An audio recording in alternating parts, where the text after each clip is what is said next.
Hello everyone, जय श्री राम। तो आज के लेक्चर में हम स्टार्ट करेंगे क्लास 12 का नेक्स्ट लेक्चर 04 जो है हमारा Niels Bohr model of hydrogen atom. अब तक हमने पढ़ा था J Thomson model of atom और हमने रदरफोर्ड मॉडल ऑफ एटम में पढ़ा।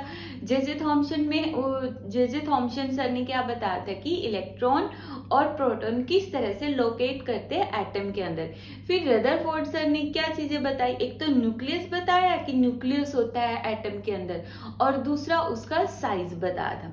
ठीक है, अब हम पढ़ेंगे बोहर मॉडल। अब इस मॉडल के एक सबसे खास बात है कि जो नील बोहर सर है, इन्होंने ये मॉडल सिर्फ और सिर्फ हाइड्रोजन के ऊपर दिया है। तो ये जो मॉडल है वो मोस्टली हाइड्रोजन पर ही वैलिड होगा। ठीक है, तो इन्होंने एक तो ये मॉडल दिया हाइड्रोजन पर, दूसरा कब दिया, 1913 में दिया। ठीक है, तो उसके बाद इन्होंने ये कहा कि जो रदरफोर्ड सर थे उन्होंने मिक्स कर दिया था classical theory plus electromagnetic theory.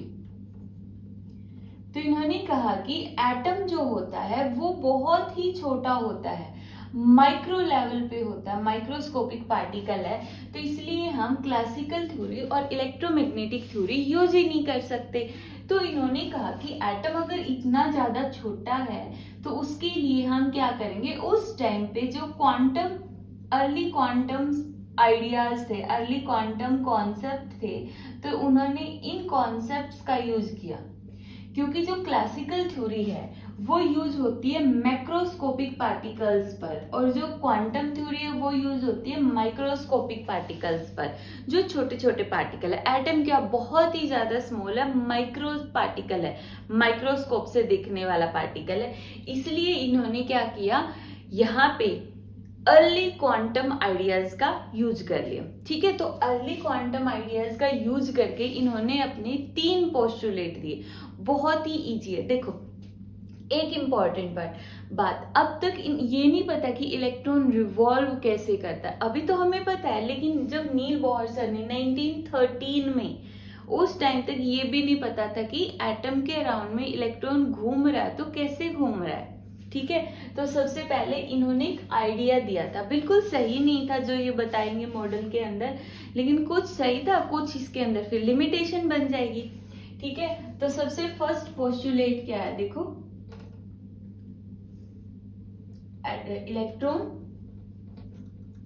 Electron revolve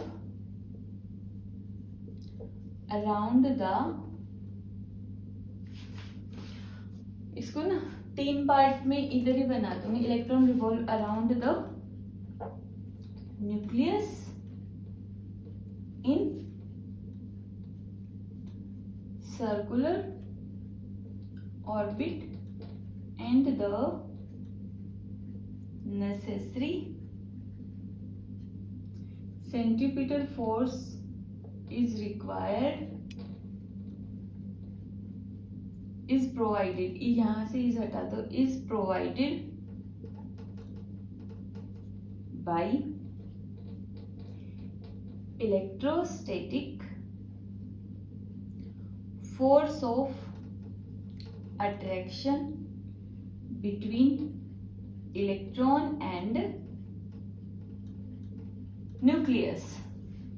ठीक है, तो ये इनका फर्स्ट पोस्टुलेट था। इनका फर्स्ट पोस्टुलेट क्या था कि जो सेंट्रीपिटल फोर्स है वो कौन प्रोवाइड करता है, electrostatic force of attraction. Means जो इलेक्ट्रॉन होगा वो न्यूक्लियस के अराउंड में रिवॉल्व कर रहा है, न्यूक्लियस के अराउंड में रिवॉल्व कर रहा है।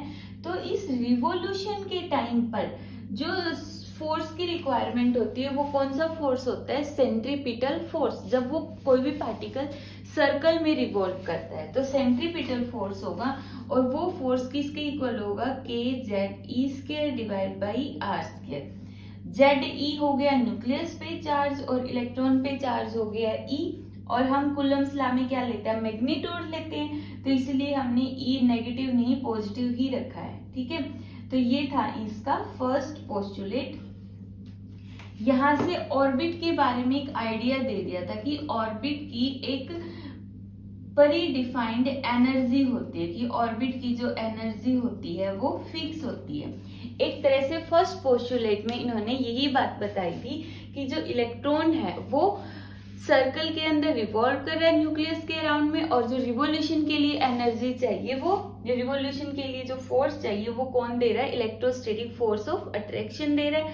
और फर्स्ट पोस्टुलेट से पता चला कि जो ऑर्बिट होती है उनकी एनर्जी जो है फिक्स है। ठीक है, उसके बाद जो सेकेंड पोस्टुलेट है, देखो सेकेंड पोस्टुलेट में इन्होंने कहा था कि electron can revolve in certain discrete non-radiating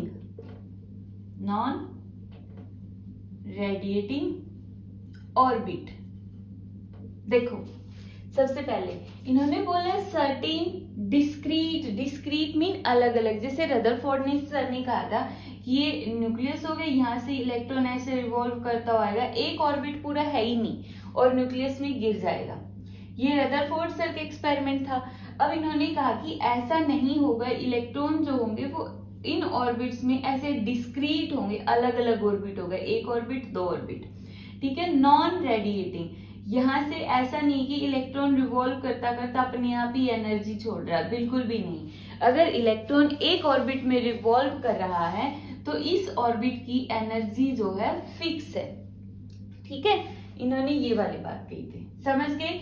certain discrete non radiating orbit whose angular momentum is integral multiple of h divide by 2 पाई, जिसको हम h कट भी बोलते हैं। ठीक है, जिसको हम क्या बोलते हैं? h cut. तो इन्होंने बोला एंगुलर मोमेंटम किसके इक्वल होगा? nh कट के इक्वल। एंगुलर मोमेंटम का फॉर्मूला mvr और nh कट का h डिवाइड बाई 2 पाई। ठीक है, तो यहां से देखो इन्होंने किसका कॉन्सेप्ट दिया है? स्टेबल ऑर्बिट का। फर्स्ट वाले पोस्टुलेट में तो इन्होंने बोल दिया कि जो ऑर्बिट्स होते हैं जहां पे इलेक्ट्रॉन रिवॉल्व करते हैं, कुछ सर्टेन ऑर्बिट्स हो गए, उनकी कुछ एनर्जी होगी। सेकेंड में बता दिया कि वो ऑर्बिट स्टेबल है और ऐसा नहीं है कि अपनी मर्जी से कहीं पे भी रिवॉल्व कर रहे हैं। जैसे हम गाड़ी चला रहे हैं तो क्या हम अपनी मर्जी से कहीं पर भी गाड़ी टर्न कर सकते हैं? हमें कहाँ चलानी पड़ेगी? जहाँ पे उसका पाथ होगा, जहाँ पे उसका रोड होगा, या जहाँ पे उसकी वो जो गली होगी, हम जहाँ पे रास्ता होगा वहीं पे तो गाड़ी चला सकते हैं ना। अपनी मर्जी से कहीं पे भी चलाएंगे तो कहीं पे घर आएगा, कहीं पे पेड़ पौधे आएंगे, तो अपनी मर्जी से नहीं चला सकते। सिमिलरली इलेक्ट्रॉन अपनी मर्जी से नहीं घूम सकता है, वहां पे कुछ प्री डिफाइंड ऑर्बिट्स, और कौन से ऑर्बिट्स है? जिनका एंगुलर मोमेंटम इतना होगा, सिर्फ वही ऑर्बिट्स पॉसिबल होंगे। ठीक है, ये था इसका सेकंड पोस्टुलेट, नोट करो। थर्ड ऑर्बिट है the emission and absorption of energy takes place. कब होता है एमिशन ऑफ और absorption place? Only when electron jump from one orbit to other orbit. कि एक ऑर्बिट से जब वो दूसरे ऑर्बिट के अंदर जाएगा, सिर्फ तभी उसके अंदर क्या होगा? एमिशन या एब्जॉर्प्शन होगा। जैसे यहाँ पे हम 3 ऑर्बिट बना लेते हैं। ठीक है, इलेक्ट्रॉन इधर भी है, इलेक्ट्रॉन्स इधर भी है, मैं 2-2 बना रही हूं।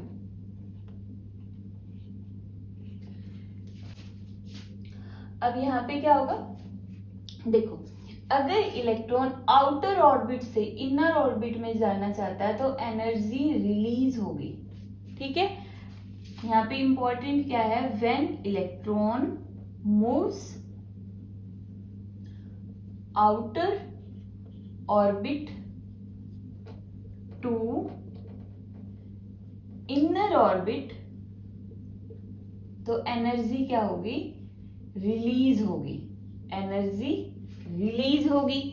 सेकंड, जब इलेक्ट्रॉन इनर से आउटर में जाएगा, इनर से आउटर में जाएगा, तब क्या होगा, when electron moves inner to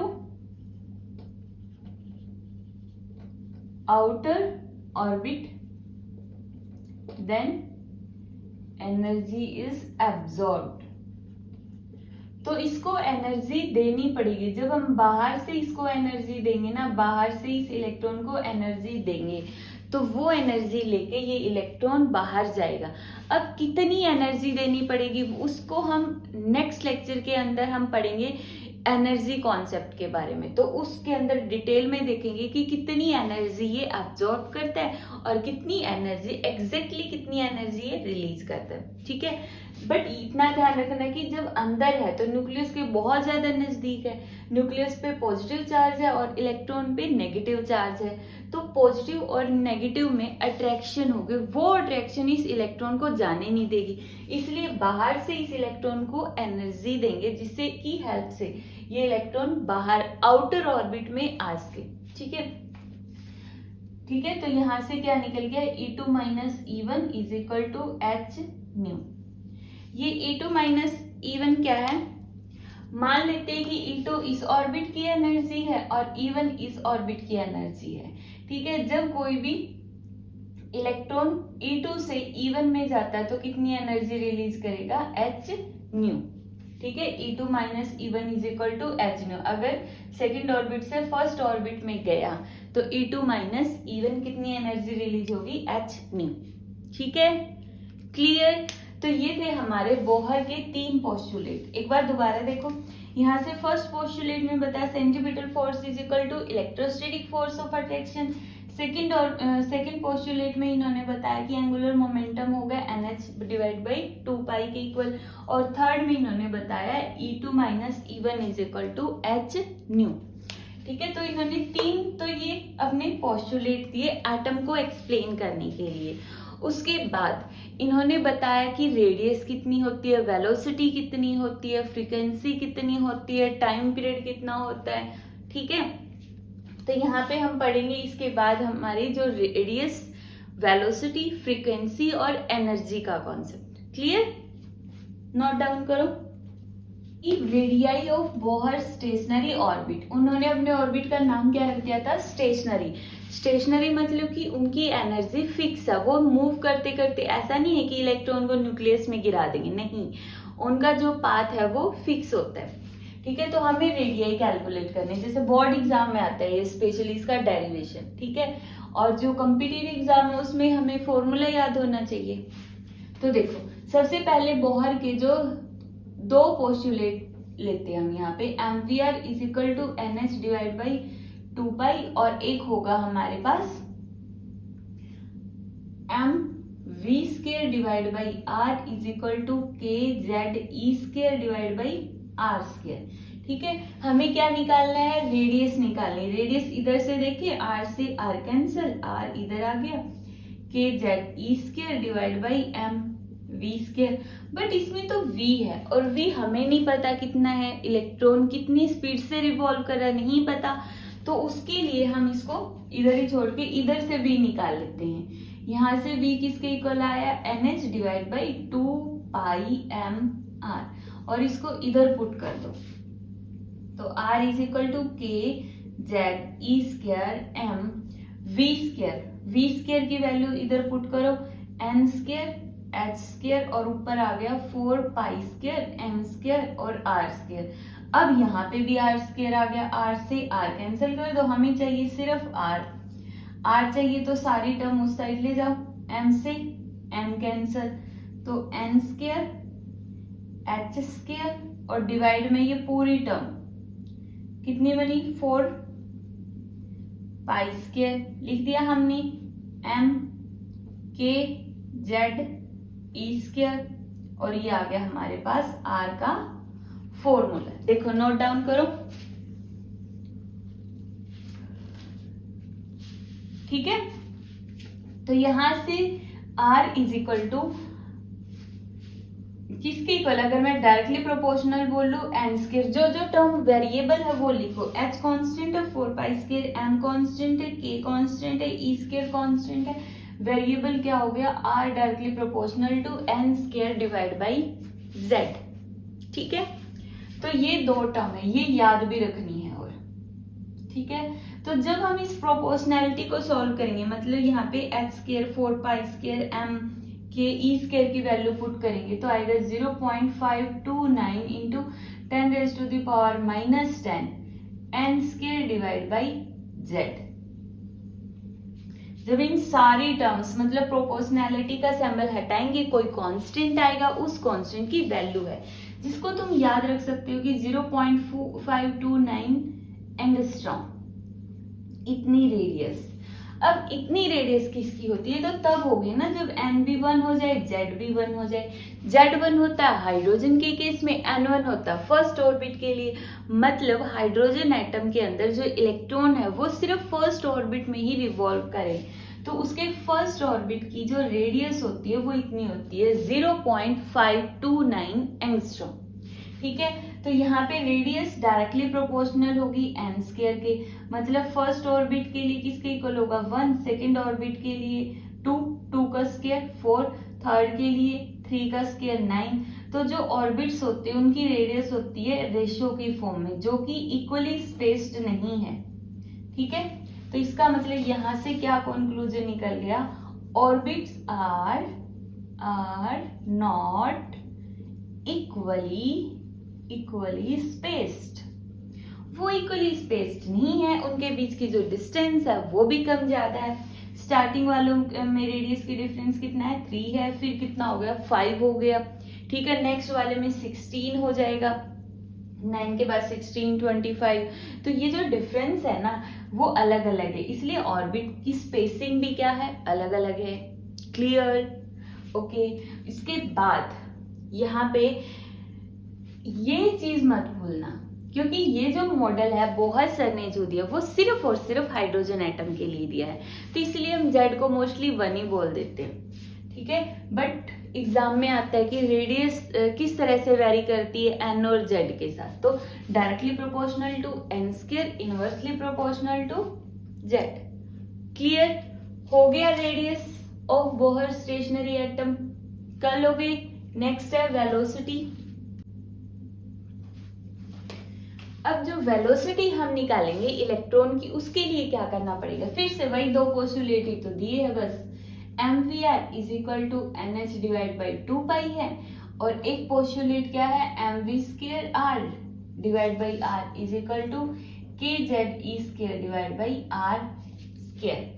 सिर्फ यही दो पोस्टुलेट है, इन्हीं को रीअरेंज करके हमें निकालना है। तो सबसे पहले देखो इसमें क्या करना है, वेलोसिटी निकालनी है ना। देखो एक छोटी सी ट्रिक है, जब हमें रेडियस निकालनी होती थी तो वहां से हम v की वैल्यू निकालते थे इधर से, और अब की बार हमें v निकालनी है तो इधर से r की वैल्यू निकाल लो। तो यहाँ से r किसके इक्वल आ जाएगा, nh divide by 2 pi m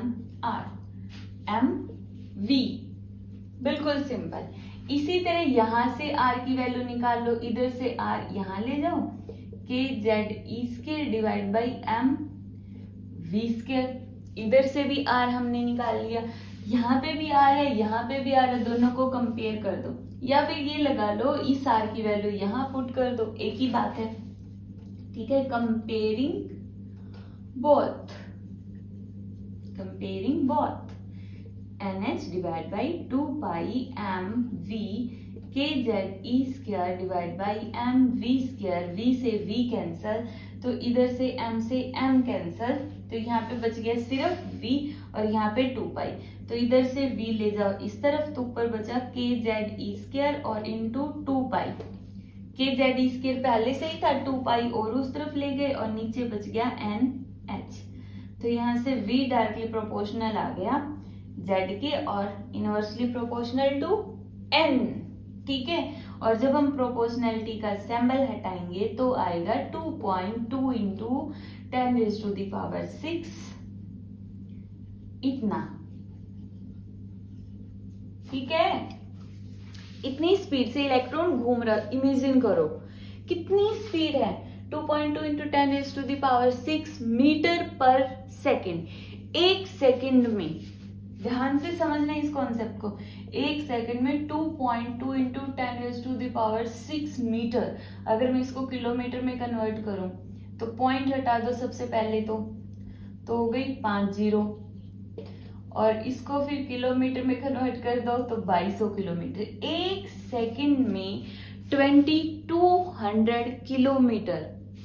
imagine कि यहाँ पे मेरे हैंड्स है, मार्कर है, इसमें एटम्स है, इलेक्ट्रॉन रिवॉल्व कर रहे, वो इलेक्ट्रॉन हमारी बॉडी के अंदर भी इतनी स्पीड से रिवॉल्व कर रहे हैं कि वो एक सेकंड में 2200 किलोमीटर की डिस्टेंस ट्रेवल कर रही हैं। तो मतलब जो चीजें ये हमें ऐसे स्टेशनरी दिखाई देती है, वो स्टेशनरी है ही नहीं, वो इतनी हाई स्पीड में मोशन में है। कितनी हाई स्पीड में कि इलेक्ट्रॉन अपने ऑर्बिट पे, और ये एक इलेक्ट्रॉन नहीं, ऐसे एटम के अंदर जितने भी इलेक्ट्रॉन हो वो इतनी हाई स्पीड से रिवॉल्व कर रहे हैं।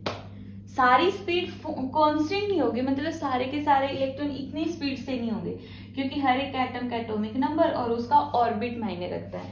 अब जितना n की वैल्यू बड़ी होगी उतनी ही उसकी स्पीड है वो कम होती जाएगी। तो जो न्यूक्लियस के सबसे ज्यादा नजदीक होगा उसकी स्पीड भी क्या होगी, सबसे ज्यादा हाई होगी। ठीक है, अब लाइट की स्पीड कितनी होती है, c 3 इंटू 10⁸ मीटर पर सेकेंड। देखो ये 2.2 इंटू 10⁻⁶ मीटर पर सेकेंड, और ये 3 इंटू 10⁸ मीटर पर सेकेंड। मतलब लाइट की स्पीड है जो 137 टाइम्स, उससे थोड़ा सा कम है। मतलब लाइट की स्पीड है वो 137 टाइम्स है इलेक्ट्रॉन की स्पीड से। कि अगर मैं इलेक्ट्रॉन की स्पीड को सिर्फ 137 मतलब 100 टाइम्स मल्टीप्लाई कर दो तो लाइट की स्पीड बन गई, जो कि आज तक अनमैचेबल स्पीड है। ठीक है, तो यहाँ पे देखो, अब यहाँ से एक और कॉन्सेप्ट आ गया। अगर मैं z की वैल्यू भी 1 पुट कर दूं और n की वैल्यू भी 1 पुट कर दूं तो यहाँ से v आ गया 2.2 इंटू 10⁻⁶ मीटर पर सेकेंड, जब n भी 1 है z भी 1 है। इसके बाद अगर मैं इसको लिख दूं c/137, कोई प्रॉब्लम है? बिल्कुल भी नहीं। c की वैल्यू पुट करेंगे, उसको 137 से डिवाइड करेंगे तो यही वैल्यू आएगी। यहाँ पे एक इम्पॉर्टेंट पॉइंट, ये जो 137 है ना, इसको कई बार अल्फा से दिखाते हैं, तो इसको मैं c अल्फा भी लिख सकती हूँ। अब ये अल्फा क्या होता है? अल्फा होता है हमारे पास fine structure constant, fine structure constant. Clear? Fine structure constant exam में कई बार आता है कि एक्सप्लेन करो फाइन स्ट्रक्चर कांस्टेंट क्या होता है बोहर के मॉडल के अंदर। तो हमें बेसिकली उसकी वेलोसिटी के अंदर ये 1/37 फैक्टर एक्सप्लेन करना होता है। हमें बताना होता है कि इलेक्ट्रॉन जो है ऑर्बिट में लाइट की स्पीड से 137 टाइम्स कम रिवॉल्व कर रहा है, बस 137 टाइम्स। क्लियर? स्पीड क्लियर हुई, कितनी हाई स्पीड से चीजें हमारे आसपास मूव कर रही है और हमें दिखाई भी नहीं देती है। क्लियर? Next part. तो नेक्स्ट टॉपिक है हमारा frequency of electron in Bohr stationery orbit. अब तक हमने ये पढ़ा कि इलेक्ट्रॉन की ऑर्बिट की रेडियस कितनी होती है, उसमें इलेक्ट्रॉन कितनी स्पीड से ट्रेवल करता है। अभी हमें बताने उसकी फ्रीक्वेंसी। फ्रीक्वेंसी मतलब number of revolution per second, कि वो एक सेकेंड में न्यूक्लियस के अराउंड में कितना रिवॉल्व कर जाता है, कितने ऑर्बिट्स कंप्लीट कर देता है। ठीक है, तो सबसे पहले तो यहाँ पे स्टार्ट करेंगे लीनियर स्पीड कितनी होती है उसकी, आर ओमेगा। ओमेगा किसके इक्वल होता है? 2 पाई न्यू। न्यू क्या हो गई? फ्रीक्वेंसी। फ्रीक्वेंसी तो निकालनी है, पुट कर दो v is equal to 2 nu is equal to v/2 pi R. Clear? इतना क्लियर है कि किसके इक्वल होगी फ्रीक्वेंसी? v/2 pi are. ठीक है, अब यहां से देखो, जरूरी नहीं इधर से सॉल्व करना है, इसको तुम सिंपल भी कर सकते हो कि जो ऑर्बिट होगा उसका जो सरकमफ्रेंस होगा 2 पाई आर होगा, और सरकमफ्रेंस किसके इक्वल होता है? Speed into time. तो वहां से भी सॉल्व कर सकते हो। अब यहां से देखो, v की वैल्यू हमने पीछे वाले टॉपिक में निकाल ली थी, पुट कर दो 2 पाई के Z E square divide by NH। ठीक है, और 2 पाई आर यहाँ पे ऑलरेडी है, तो 2 पाई से 2 पाई कैंसिल, तो फ्रीक्वेंसी आ गया K Z E square divide by N H R. ठीक है, तो अभी हमें रेडियस पता है, तो रेडियस की फॉर्म में हम इसको छोड़ सकते, बट इन केस अगर रेडियस की भी वैल्यू पुट करनी पड़ जाए तो क्यों पुट करनी मैं अभी बताऊंगी, पहले इसको समझ लो। देखो अब यहाँ से फ्रीक्वेंसी है directly proportional to Z, inversely proportional to N, और जब मैं ये प्रोपोर्शनैलिटी का कांस्टेंट, प्रोपोर्शनैलिटी कांस्टेंट की वैल्यू पुट करूंगी, means K E square N H R, N को छोड़ के एच आर, इन सब की वैल्यू पुट करके सॉल्व करूंगी तो आंसर आएगा 6.57 into 10 raise to the power 15 revolution per second. एक सेकेंड में इतने revolution, 10 raise to the power 15 कितना हो गया देख लो, इतने रिवॉल्यूशन वो कंप्लीट कर देता है। ठीक है, तो यहाँ से उसकी फ्रीक्वेंसी निकल गई, ये हमें पता चल गया कि frequency directly proportional to Z and inversely proportional to N. ठीक है, हमारी जो रेडियस थी वो directly proportional to N, inversely proportional to Z, speed directly proportional to Z, inversely proportional to N, और फ्रीक्वेंसी का भी हमें पता चल गया। ये जो जेड और एन पे किस तरह से डिपेंड करती है मैं दोबारा बता रही हूँ, याद रखना है ये चीज। ठीक है, और अगर मैं यहाँ से एन की भी वैल्यू, आर की भी वैल्यू पुट करने लग जाऊं तो क्या होगा, फ्रीक्वेंसी, बाकी तो सारी कांस्टेंट ही है, जेड एन आर। अब आर की वैल्यू पुट कर दो, आर कितना होगा नीचे एन स्क्वायर और जेड ऊपर, तो frequency directly proportional to Z square और एन की क्यूब। यही आया है, सिंपली हमने आर की वैल्यू पुट कर दी, N square divide by Z, तो फ्रीक्वेंसी अगर मैं आर की कोई, जैसे ये हो गया कि फर्स्ट ऑर्बिट नहीं दिया, हाइड्रोजन के अलावा कोई है, या फर्स्ट ऑर्बिट जैसा कुछ क्वेश्चन में मेंशन नहीं किया है, तो हम उसकी फ्रीक्वेंसी का ये वाला फॉर्मूला लेने के बजाय ये वाला फॉर्मूला कंसीडर करेंगे, frequency directly proportional to Z square divide by N cube. ठीक है, इसको तुम न्यू नॉट मान सकते हो, ये वाली फ्रीक्वेंसी। न्यू नॉट मतलब कि जब एन भी 1 है और जेड भी 1 है। ठीक है, इधर से अगर टाइम पूछ ले तो time directly proportional to N cube और inversely proportional to Z square. ठीक है, फ्रीक्वेंसी पता चल गया, टाइम पीरियड पता चल गया, तो ये था हमारा फ्रीक्वेंसी वगैरह से रिलेटेड 3 टॉपिक थे। अभी बोर्ड्स के अंदर तो सिर्फ उसकी स्पीड, रेडियस और टाइम पीरियड या फ्रीक्वेंसी निकालते हैं, उसके बाद एनर्जी आती है। ठीक है, बट हमारा जो नीट और आईआईटी का भी सिलेबस होगा, इसलिए अभी के लिए ये तीनों चीजें, स्पीड, उसकी रेडियस और फ्रीक्वेंसी को अच्छे से याद करो। नेक्स्ट पार्ट के अंदर इनसे रिलेटेड जितने भी क्वेश्चंस बनेंगे नीट और आईआईटी के अंदर, वो सारे क्वेश्चन कराऊंगे, और उसके बाद हम करेंगे एनर्जी, स्पेक्ट्रा और जो स्पेक्ट्रल सीरीज वगैरह। ठीक है।